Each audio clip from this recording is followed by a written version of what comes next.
te preguntarás, ¿por qué crees del puto amo? Pues porque desde el colegio llevo mis sellos marcados en la cabeza. Pues soy de la realeza con gentileza y destreza. Soy el puto jefe, ya ves. Simplemente no tienes las llaves para venir hasta aquí.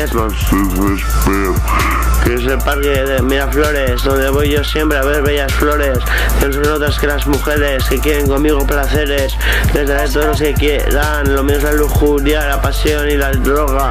Aunque ya la droga la dejé hace un año. Porque hace un año. Porque tengo más huevos que todo eso. Eso daba preso de la farlopa. Ahora la farlopa me tiene obseso. ¿Qué pasa? Que el paso de ella no me mete una raya en la vida.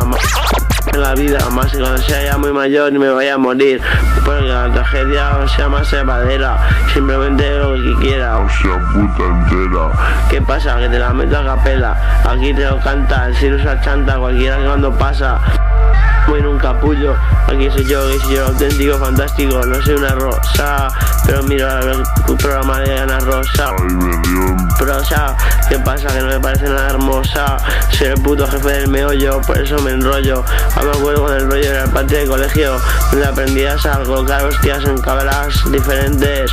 Cada día tirabas nuevos dientes.